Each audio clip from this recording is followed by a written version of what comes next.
Hello students, welcome back. हमें previous video में आपको अरुण कमल जी द्वारा रचित पाठ कौन सा था, नए इलाके में और खुशबू रचते हाथ, ये दोनों ही कविताओं को ही व्याख्या हम आपको करा चुके हैं। ये दोनों कविताएं हमसे क्या कह रही हैं, क्या समझा रही हैं, बता चुके हैं। तो उसी तरीके से जब दो कविताएं हमने आपको अलग अलग समझाई थी, उसी तरह यहाँ पर दो कविताओं के अलग अलग प्रश्न उत्तर दिए हैं। तो सबसे पहले हम क्या देखेंगे, नए इलाके में। तो नए इलाके के प्रश्न उत्तर हमसे क्या कहते हैं। सबसे पहले क्या है, निम्नलिखित प्रश्नों के उत्तर दीजिए। नए बसते इलाके में कवि रास्ता क्यों भूल जाता है? क्या कारण है कि वो रास्ते को भूल जाता है? तो कैसे लिखेंगे, नए बसते इलाके में कवि रास्ता भूल जाता है क्योंकि वहां पर प्रतिदिन नए मकान बनते चले जा रहे हैं। इन मकानों के बनने से पुराने पेड़, खाली जमीन, टूटे फूटे घर, सब कुछ गुम हो गए हैं। कवि ने अपने घर तक पहुंचने के लिए जो निशानियां बनाई थी वो भी इन नित्य प्रतिदिन बदलाव के कारण मिट गई हैं।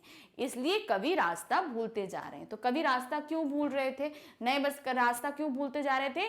क्योंकि जो है उस जगह पर हर जगह जो उन्होंने अपने घर तक पहुंचने के लिए निशान बनाए थे, पहचान बनाई थी, टूटे घर, खाली मकान, पेड़, वो सभी क्या है, बदलते जा रहे हैं। वहां पर नया नया निर्माण होता जा रहा है जिसके कारण वो पुरानी निशानियां मिट जाती हैं और वो अपने घर तक पहुंचने का जो रास्ता है वो भूल जाते हैं।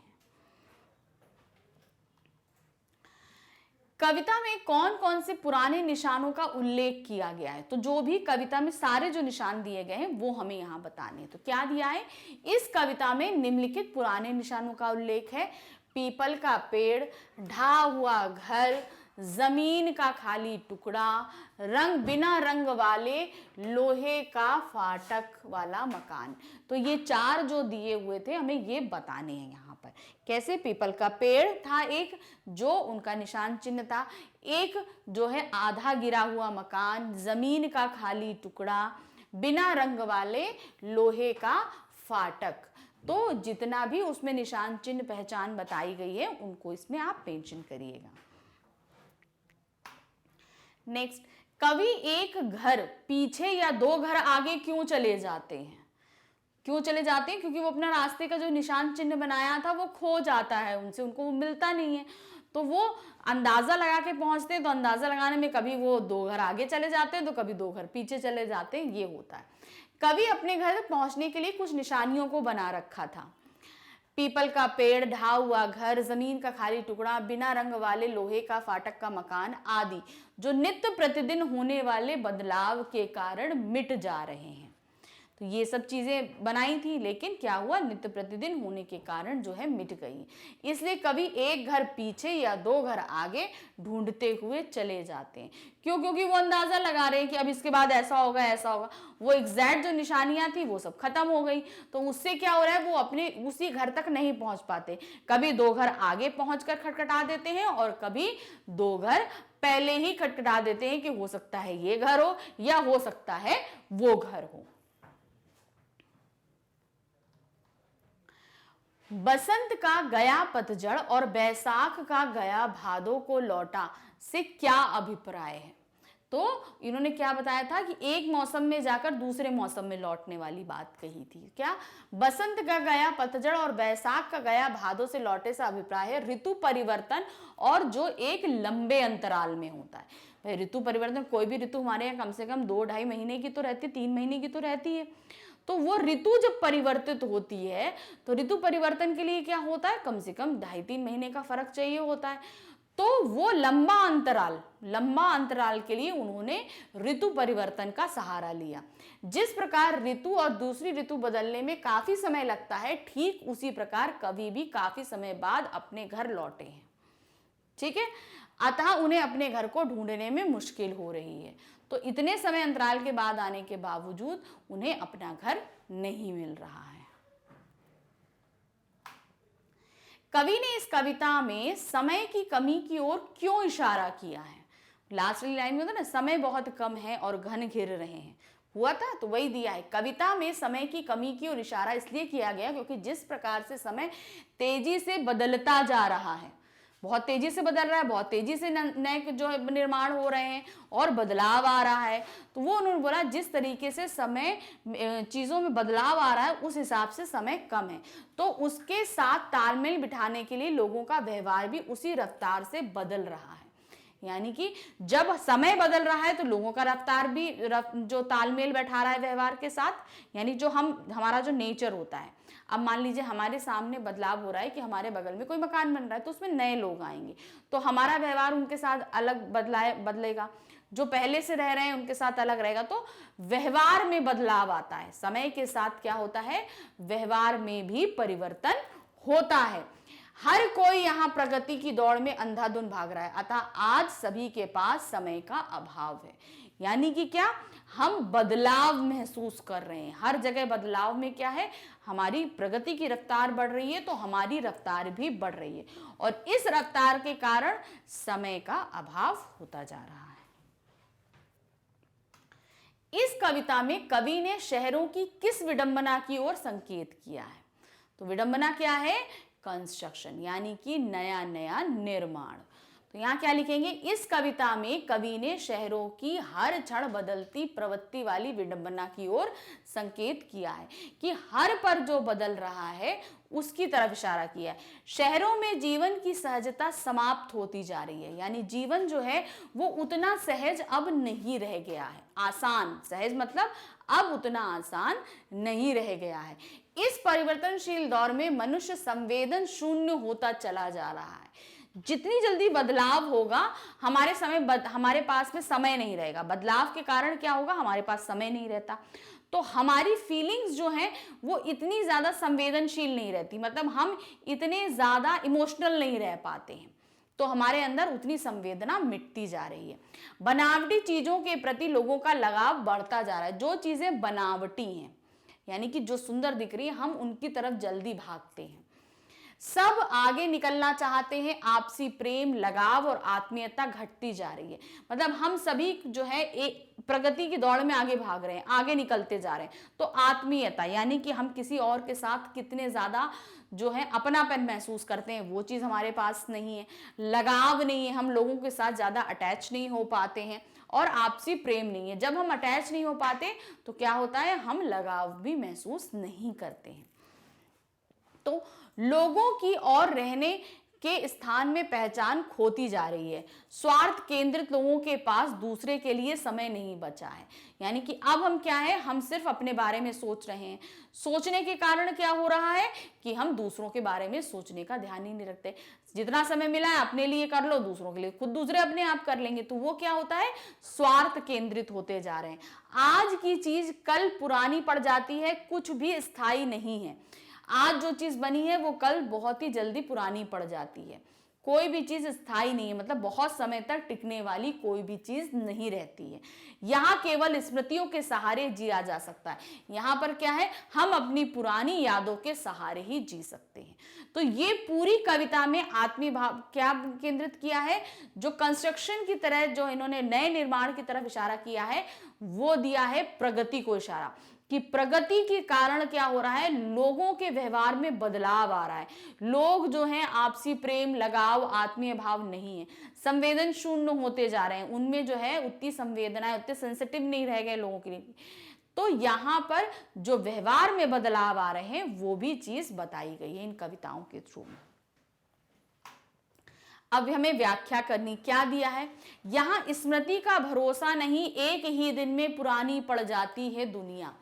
तो यहाँ पर हमें भाव स्पष्ट करना है, मतलब इसका क्या अर्थ है। तो कैसे दिएंगे, प्रस्तुत पंक्तियों द्वारा कवि यही कहना चाहता है कि आज के इस बदलते परिवेश में स्मृतियों के सहारे नहीं जिया जा सकता। यानी कि आज जो इतनी जल्दी जो बदल रही है चीजें, हम जो पुरानी हमारी यादें, हमने जो वहां तक पहुंचने की जो याद बनाई है, हम उस याद को हम बरकरार नहीं रख पा रहे, क्योंकि बदलाव हो रहा है तो वो यादें भी धुंधली हो जाती है, याद गलत हो जाती है। तो हम पुरानी यादों के सहारे नहीं रह सकते, क्योंकि आज प्रतिदिन दुनिया का नक्शा बदलता रहता है। समय की गतिशीलता के साथ दुनिया भी गतिशील होती जा रही है, या समय बदल रहा है तो चीजें बहुत जल्दी बदल रही हैं, और दुनिया जो है वो गतिशील होती जा रही है, प्रगति की तरफ बहुत तेजी से बढ़ती जा रही है। समय बहुत कम है तुम्हारे पास, आज चला पानी ढहा आ रहा आकाश, शायद पुकार ले कोई पहचाना ऊपर से देखकर। तो यहाँ क्या दिया है, प्रस्तुत पंक्तियों में ने कवि समय की कमी की ओर इशारा किया कि मतलब समय हमारे पास में कम है, समय की गतिशीलता के कारण पहचान के पैमाने बदल चुके हैं। यानी कि चीजें, समय जैसे बदला तो पहचान भी बदली, और पहचान बदली तो लोग बदले, लोगों की स्मृतियां बदली, लोगों की भावनाएं बदली। जब चीजें बदलेंगी तो सब कुछ बदलेगा।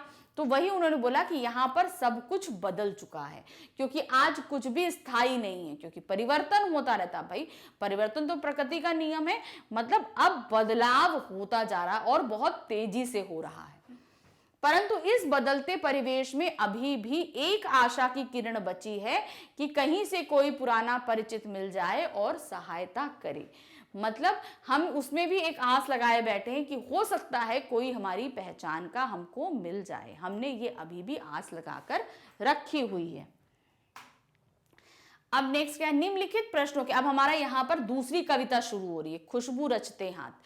तो यहाँ पर क्या दिया है, पहला प्रश्न, खुशबू रचने वाले हाथ कैसी परिस्थितियों में तथा कहां कहां रहते हैं। परिस्थितियां हमने परिवेश बताया था ना, पतली पतली गलियों में गंदे नाले बहते हैं, कूड़े करकट का ढेर है, बदबू है। तो ये सारा परिवेश, परिवेश मतलब जहां पर रह रहे हैं ये खुशबू रचने वाले हाथ, वो जगह की हमें पूरा दृश्य चित्रण करना है। कैसे करेंगे, खुशबू रचते हाथ अपना जीवन यापन बड़ी ही निम्न परिस्थितियों में करते हैं। खुशबू रचने वाले हाथ बदबूदार, तंग और नालों के पास रहते हैं। तंग यानी कि खुश जो है बदबूदार इलाका है, तंग गलियां हैं और नालों के पास में रहते हैं। इनका घर कूड़े करकट और बदबू से भरे गंदे नालों के पास होता है। यहाँ इतनी बदबू होती है कि सिर फट जाता है। ऐसी विषम परिस्थितियों में खुशबू रचने वाले हाथ खुशबू रचते रहते हैं। विषम मतलब कठिन और बिल्कुल भी अपोजिट काम कर रहे हैं। इतनी गंदी और बदबूदार जगह पे क्या बना रहे हैं, सबसे दुनिया की खुशबूदार चीजें बना रहे हैं। कविता में कितने तरह के हाथों की चर्चा की गई, तो हाथे बताया था ना, जिनकी नसें उभरी हैं, कटे फटे हैं, पीपल के पत्ते से मुलायम, जूही की डाल से, वो हाथ यहाँ पे आपको बताने। कैसे, कविता में निम्न प्रकार के हाथों की चर्चा हुई है, उभरी नसों वाले हाथ, पीपल के पत्ते से नए नए हाथ, गंदे कटे फटे हाथ, घिसे नाखूनों वाले हाथ, जूहे की डाल से खुशबूदार हाथ, जख्म से फटे हाथ। तो यहाँ पर जितने तरह के हाथ पैरा में बताए गए थे वो सभी मेंशन करेंगे। उभरी नस, जिन उसमें हाथों में नसें उभर आई हैं। पीपल के पत्ते से नए हाथ, मतलब जो छोटे छोटे बच्चे जो हैं, जो अभी काम पर आए हैं, हाथ जो अगरबत्तियां बना रहे हैं, तो उनके हाथ कैसे मुलायम है, जैसे पीपल के पत्ते। गंदे कटे फटे हाथ, कुछ हाथ कैसे हैं, बहुत गंदे हैं और उनमें कट फट के निशान लगे हुए हैं।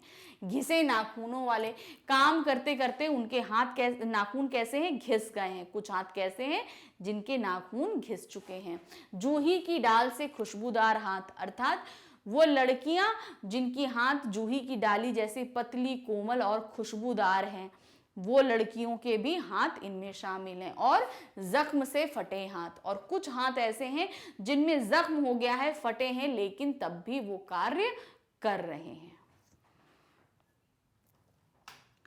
कवि ने यह क्यों कहा है कि खुशबू रचते हैं हाथ, तो यहां पर कैसे लिखेंगे, कवि ने ऐसा इसलिए कहा है कि गंदगी में जीवन व्यतीत करने वाले लोगों के हाथ खुशबूदार पदार्थों की रचना करते हैं। इतनी गंदी जगह में रह रहे हैं, लेकिन क्या कर रहे हैं, वो सबसे खूबसूरत चीज बना रहे हैं दुनिया के लिए।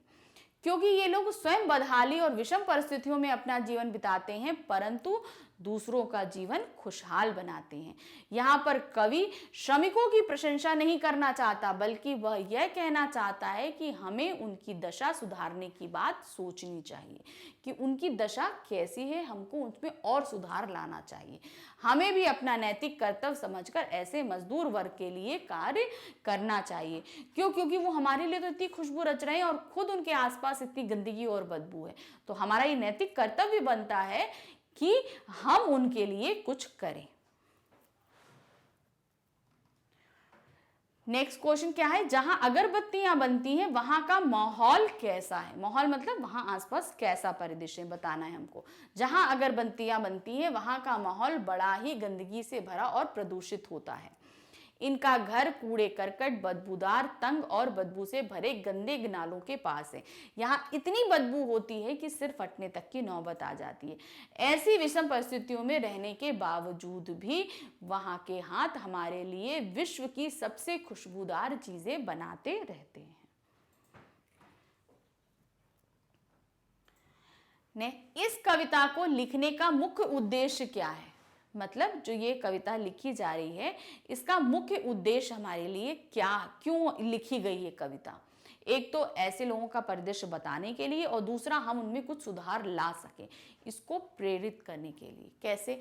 इस कविता को लिखने का मुख्य उद्देश्य है समाज के अपेक्षित मजदूर वर्ग की दयनीय दशा की ओर ध्यान आकर्षित करना, बताना कि ऐसी कैसे मजदूर वर्ग कैसे गंदे इलाकों में रह रहा है, हमारा ध्यान उस तरफ आकर्षित करना।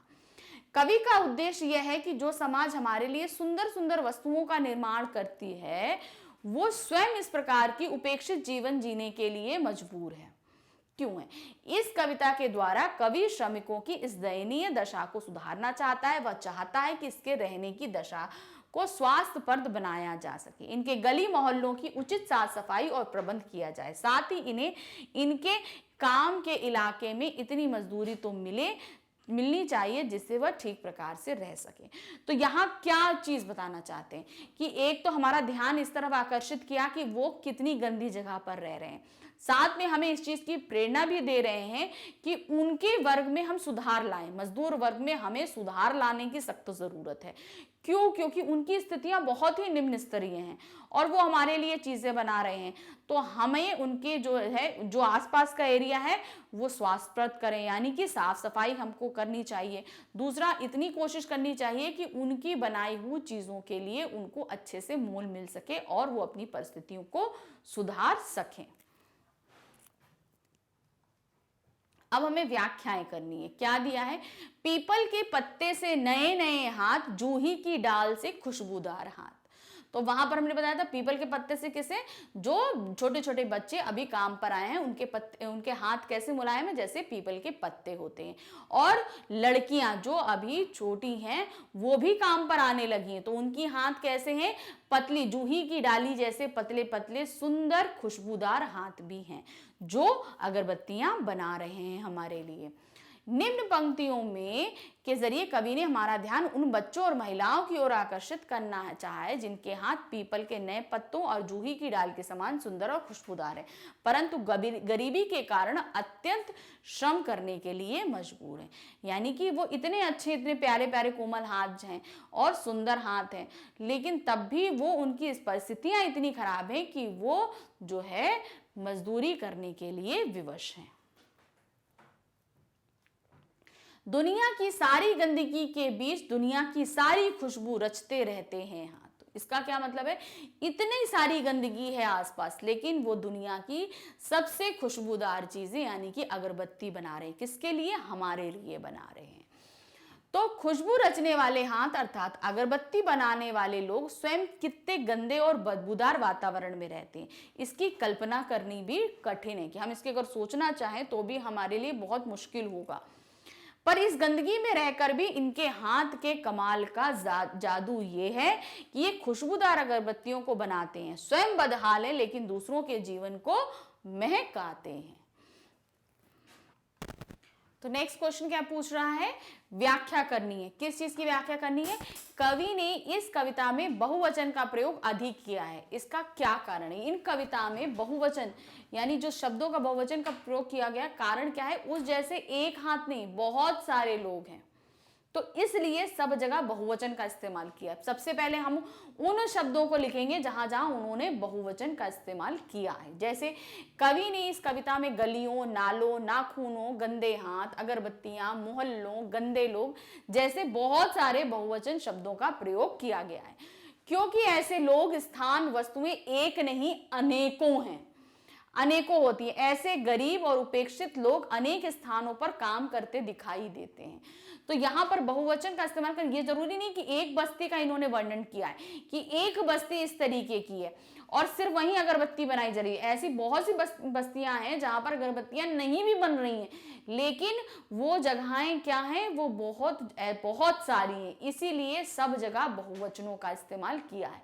लोग बहुत सारे हैं, बस्तियां बहुत सारी हैं, जगहें बहुत सारी हैं जहां पर ऐसी परिस्थितियां एक जैसी हैं, तो इसलिए बहुवचनों का इस्तेमाल किया है।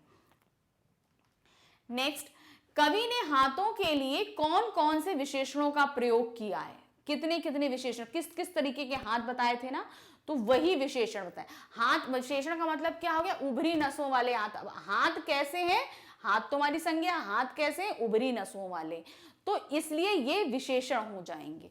तो यहां पर हमें वो सभी विशेषण शब्द जितने भी उन्होंने लिखे हैं वो सभी बताने हैं। जैसे कवि ने हाथों के लिए निम्नलिखित विशेषणों का प्रयोग किया है। कैसे हाथ है? उभरी नसों वाले हाथ। हाथ कैसे? जिनकी नसें उभर गई हैं। गंदे नाखूनों वाले हाथ, ऐसे बड़े बड़े नाखून हो गए जिनमें गंदगियां भरी हैं। पत्तों से नए हाथ, यानी कोमल कोमल मुलायम हाथ, नए बच्चों के हाथ। खुशबूदार हाथ, यानी वो लड़कियां जो बहुत ही खुशबूदार, महकती और मुलायम सी हैं, उनके हाथ। गंदे फटे पिटे हाथ, यानी जो बहुत ही गंदे हाथ हैं और उनमें कट के निशान, यानी जख्मी हाथ हैं। फटे हुए हाथ, बहुत कई जगह से जो है वो फट चुके हैं। खुशबू रचते हाथ, और हाथ कैसे हैं? ये सभी तरह के हाथ क्या कार्य कर रहे हैं? खुशबू रचने का कार्य कर रहे हैं। तो हाथ के लिए जितने जितने भी विशेषण इस्तेमाल किए हैं, आपको जितने मिले आप उनको यहाँ पर लिख सकते हैं। मिलेगा मतलब जितनी कविताओं में आपको दिए गए हैं, ये ध्यान रखिएगा। ऐसा ना हो कि आप अपने मन से हर जगह से लिख लें, ऐसा नहीं। जो कविता में दिए गए हैं सिर्फ उतने ही आपको यहाँ पर मेंशन करने हैं। तो इस तरीके से इस पार्ट के मैंने सभी क्वेश्चन आंसर्स आपको पूरी अच्छी तरीके से क्लियर करे। तो ये यहाँ पर दो कविताएं थी, दोनों के अलग अलग प्रश्न पूछे गए हैं। कवि एक हैं, ध्यान रखिएगा। उन्होंने दोनों ही कविताओं में अलग अलग मर्म प्रस्तुत किया है, दोनों का केंद्रीय भाव अलग है, दोनों में अलग अलग चीजों का इस्तेमाल है। तो यहाँ पर इस पार्ट को मैं यहाँ पर पूर्ण करती हूँ और यहाँ पर आपकी स्पर्श बुक भी पूरी कंप्लीट होती है।